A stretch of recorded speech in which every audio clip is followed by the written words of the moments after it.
Vou convidá-los a acompanhar a leitura, capítulo 9, versículos de 2 a 7. Isaías, a página 734, diz o seguinte: o povo que andava em trevas viu uma grande luz, e sobre os que habitavam na região da sombra da morte resplandeceu a luz. Tu multiplicaste este povo, a alegria lhe aumentaste. Todos se alegrarão perante ti, como se alegram na colheita, e como exultam quando se repartem os despojos. Porque tu quebrastes o jugo que pesava sobre ele, a vara que lhe feria os ombros e o cetro do seu opressor, como no dia dos midianitas. Porque toda a armadura daqueles que pelejavam com ruído e os vestidos dos que rolavam no sangue serão queimados e servirão de pasto ao fogo. Porque um menino nos nasceu, um filho se nos deu, e o principado está sobre os seus ombros, e o seu nome será maravilhoso, Conselheiro, Deus forte, Pai da eternidade, Príncipe da paz.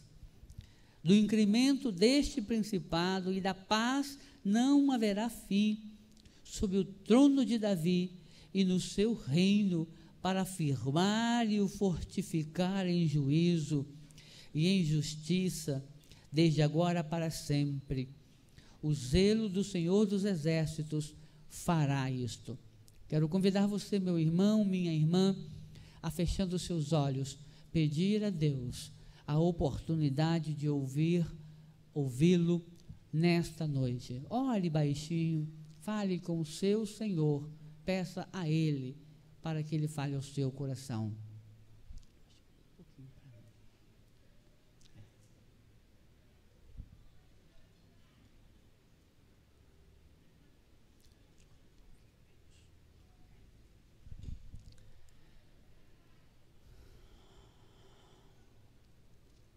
Escuta o teu povo, Senhor, que lhe pede para ouvir a sua voz. Queremos ouvir o teu Espírito, queremos sentir sua presença. Nossa limitação é grande, nossa fragilidade de igual forma, mas nós te suplicamos que a sua graça esteja sobre nós e que consigamos sentir a sua presença. É por Jesus que nós oramos. Amém. Amém. Meus irmãos, este texto ele é muito conhecido de toda a igreja. E é um texto usado muito na época de Natal também. O menino nos nasceu, um filho se nos deu. Eu queria refletir com vocês e observar o que isso tem a ver com o mês de setembro, o que isso tem a ver com a independência do país. É preciso compreender que naquela época eles viviam numa cultura diferente. Todos os povos eram politeístas, tinham muitos deuses. Só Israel servia a um só Deus. E eles tinham essa ideia de aguardar o Deus homem, aquele que viria enviado da área celestial para comandar politicamente a nação de Israel. Uma informação importante é que em quase todas as culturas, principalmente na cultura grego-romana, tinha-se a ideia de que Deus teria um enviado, como se fosse o Filho de Deus. Então, no Egito, tinha o faraó, que ele simbolizava a presença do próprio Deus. Em Roma, o César, ele era o filho do Deus eterno. E naquelas culturas, era muito comum esta ideia do Filho do Deus assumir uma forma humana. Então, no judaísmo, no israelismo, também não era diferente. Aguardava-se a manifestação do Filho de Deus, aquele que traria paz sobre não apenas Israel, mas sobre a humanidade.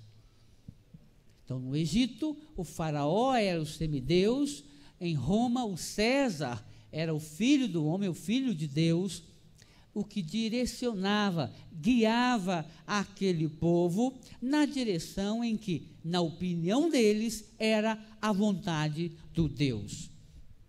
E isto é uma música, é um poema cantado, fazendo composição com o capítulo 8 do livro de Isaías. O capítulo 8 traça a história da tragédia e o capítulo 9 a história do recomeço.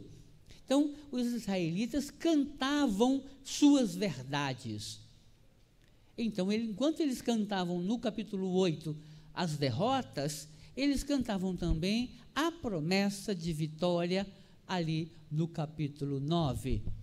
E havia problemas acontecendo naquela região, porque os reis tinham problemas com os profetas, porque os profetas denunciavam aquilo que estava errado, e dizia, virá um que vai julgar corretamente.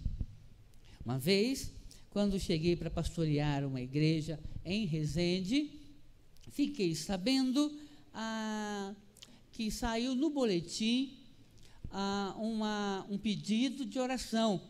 O pedido de oração era o seguinte: peçamos a Deus que nos mande um novo pastor. Ou seja, quem fez o boletim colocou no boletim um pedido de oração, pedindo ao Senhor que mandasse um pastor de tempo integral, já que o pastor não tinha condições de dar tempo integral. Por que estou dizendo isso? Qualquer líder, quando seja político, seja eclesiástico, quando vê que não está agradando na sua liderança, isto entristece profundamente, porque todo líder tem vontade de agradar.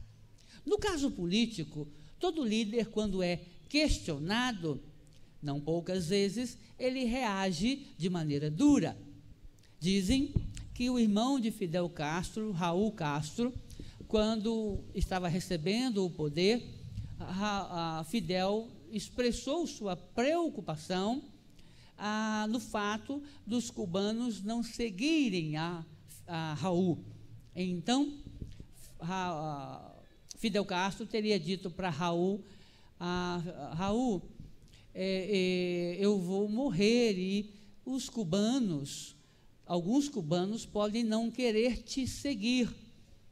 Raul, então, teria dito para Fidel, não se preocupe, meu irmão, porque se eles não me seguirem, eles vão te seguir rumo ao túmulo.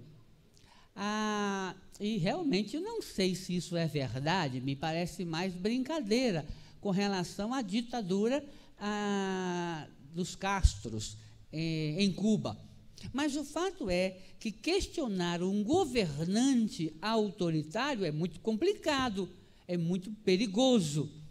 Então, os profetas, quando eles anunciavam que viria um líder que governaria Israel com bondade, de maneira correta, guiando o povo para caminhos bons, o líder atual entendia aquilo como uma crítica imediata.